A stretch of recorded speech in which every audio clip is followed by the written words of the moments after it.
tadi, Masya Allah ya. Kacau banget itu. Iya ya. Masa Bu, kayak begitu Bu sama tetangga Bu?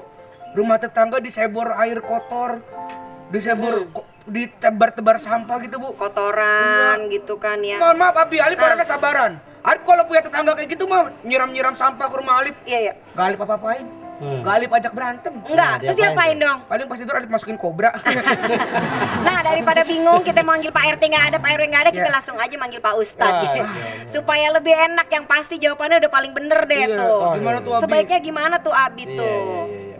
Kalau ibu ya saya mendapatkan tetangga yang mohon maaf ya zolim seperti itu sampai buang kotoran, bayangin Bu, kotoran jijik dia aja kalau ada kotoran itu langsung buru-buru dibersihin. Betul. Tapi kotoran itu diberikan kepada orang lain. Maka demi Allah ini sebuah kezoliman ya. Bertobatlah kalau kita diberikan musibah. Ini musibah ujian dari Allah karena ketika kita menyatakan diri beriman pasti kita dapat ujian.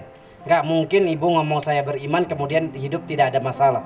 Justru masalah membuat kita naik kelas, kita makin menjadi orang-orang yang dimuliakan Allah Subhanahu wa taala. Allah berfirman, Amin. "Ahasiban nasu ayyutraku ayyaqulu amanna wa hum la yuftanun." Apakah manusia mengira mereka mengatakan beriman tapi nggak diuji sama Allah? Jadi itu ujian dari Allah yang dahsyat, yang besar, ujiannya besar. Mungkin nggak semua tetangga dapat ujian sebesar ibu tadi ya, dilemparin kotoran. Maka yang pertama ya sabar. Kedua, anggap ini sebagai tanda cinta sama Allah. Allah mencintai kita. Karena saat tanda Allah mencintai kita, kita diberikan ujian. Innallaha idza ahabba qauman ibtalahum, kata Nabi SAW. Allah itu kalau cinta kepada seorang hamba, Allah akan menguji. Allah akan berikan dia ujian. Tadi saya setuju dengan Kak Aya, lapor RT. Jangan sampai kita membalas keburukan dengan keburukan. Betul. Dia sudah berbuat dosa. Nah. Kalau kita balas dengan memukul atau melempar kembali kotoran, berarti kita membalasnya dengan dosa lagi. Dia dosa, kita dosa. Dia masuk neraka, kita masuk Neraka. Naudzubillah min dzalik. Justru balas dengan kebaikan. Idfa' billati ahsan. Balas keburukan itu dengan kebaikan. Ya, nasihatin dia. Mungkin ya, ibu, ini ibu zolim. Ibu sebuah pelanggaran ya, yang ibu saya mau tanya, ibu dilempar kotoran mau nggak mau kan?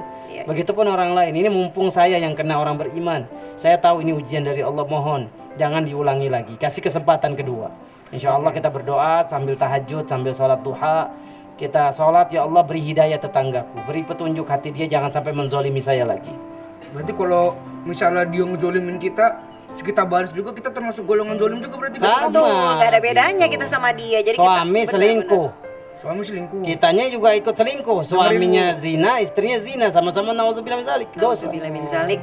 Mendingan kita balas dengan apa? Udah, kita sabar, kita hidup kita memang dunia ini sejunul mukmin, kata Ali bin Abi Thalib, dunia itu penjara buat orang beriman. Wa jannatul kafir, dan neraka bagi orang-orang yang durhaka, surga bagi orang-orang yang durhaka. Ya, jadi kita ya udah, memang kita akan dapat kesusahan, kesulitan karena kita orang beriman. Kalau kita mampu melewati ujian ini dengan kesabaran, kita lolos, kita sukses. Tapi kalau kita menyikapinya dengan marah, emosi, malah membalas dengan keburukan, berarti kita gagal. Ya betul, setuju banget. Jadi tabayun yang obrolin dulu, mudah-mudahan ketemu jalan keluar. Ya akhirnya nanti jadi temuin solusinya seperti apa. Akan lebih baik begitu daripada dibalas lagi, nggak kelar-kelar urusannya. Ya Bener kan? kelar-kelar itu.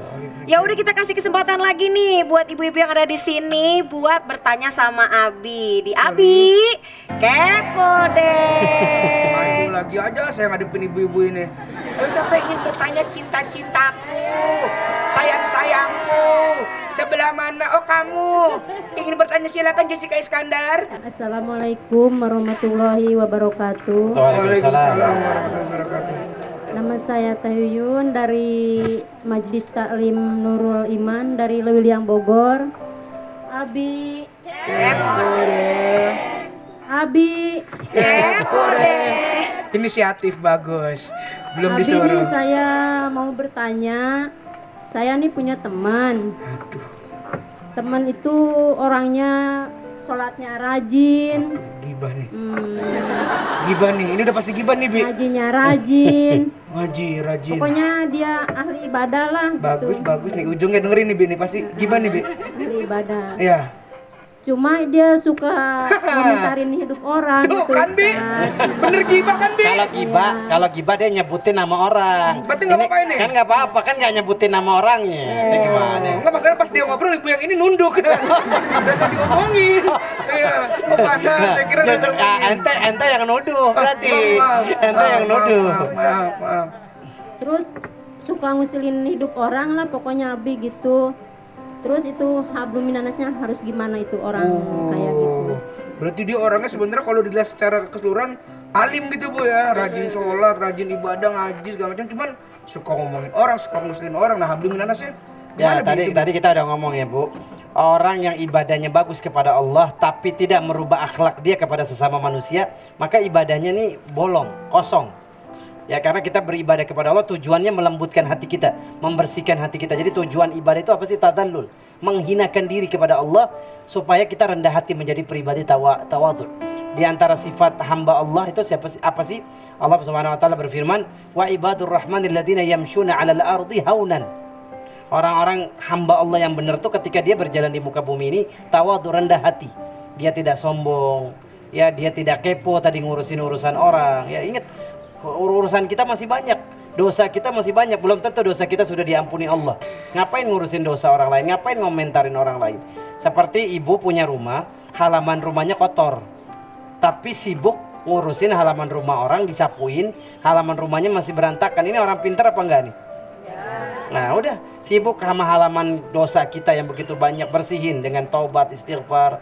Ya, kalau ibu seperti itu, ibu nasihatin dia. Tadi kata Alif, gibah kalau disebut orangnya nih gibah nggak boleh. Wala yaqtab ba'dukum ba'dha ayuhibbu ahadukum ayyakula lahma akhihi maitan fakarihtumu, kata Allah Azza wa Jalla dalam surat Al-Mujadilah.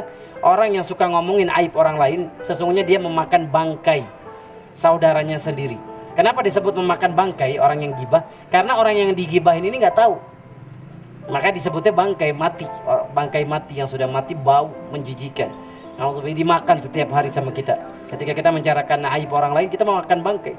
Jijik, ibadah kita akan terkikis ya. Ibadah kita akan habis di mata Allah Azza wa Jalla. Jadi gimana caranya? Ibadah kita kepada Allah harus punya efek pada kehidupan sehari-hari kita kepada sesama manusia.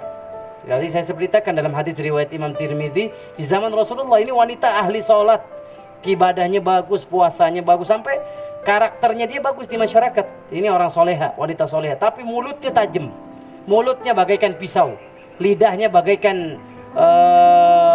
pedang, suka menyakiti hati orang lain. Kalau ngomong nggak mikir dulu, menghina orang, menceritakan aib orang lain. Akhirnya apa kata Rasulullah? Hiya finnar, wanita ini di neraka.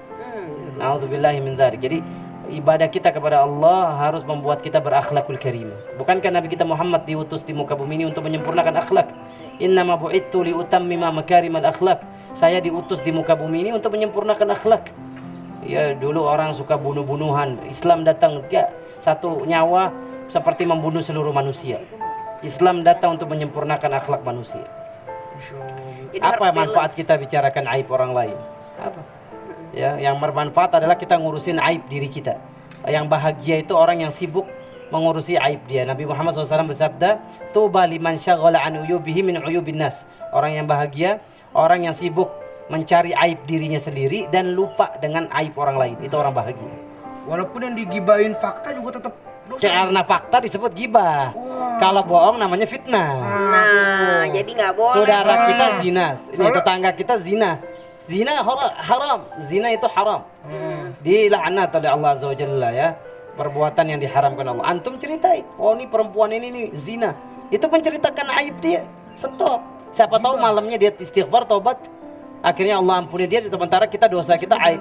Gibahin dia nggak diampuni Allah. Jadi gibah itu sesuatu fakta Yang aib, dibicarakan. fakta yang dibicarakan. Kalau Nah. fitnah sebaliknya aib. Jadi sebaiknya kalau kita tahu ya kita cukup tahu aja. Sembunyikan. Man satara musliman satarallah yaumul qiyamah. Siapa yang menutupi aib muslim di dunia, Allah tutupin aib kita di akhirat. Masya Allah. Jadi harus seperti itu. Jadi bukan malah ditambahin bumbu-bumbu lagi. Apalagi Oh, ya apalagi kan? kalau bilangin ibu jangan gibah ya kan, tapi ini fakta ya nggak boleh tuh. Iya, nggak ada alasan. Intinya Ibu-ibu kalau selalu bisa fakta begitu gibah. tuh, gibah. Tapi ini fakta, semua orang udah tahu. Astagfirullah. Ya kadang-kadangnya Lip, itu yang 1 meter berita, kalau udah nyampe ke kita tambahin jadi 10 meter. dosanya juga kena juga Pak Ustadz. Nah, supaya dosa kita nggak kena, kita akan terus belajar tentang gimana caranya membangun hubungan hablum minanas. Tapi jangan kemana-mana, tetap di Menjemput Berkah. Bismillah. Mulut itu adalah cangkirnya hati. Kalau mau lihat orang hatinya bersih, mulutnya biasanya baik. Perkataannya tuh mikir dulu. Zikir, baca Quran, dia selalu memuji ya.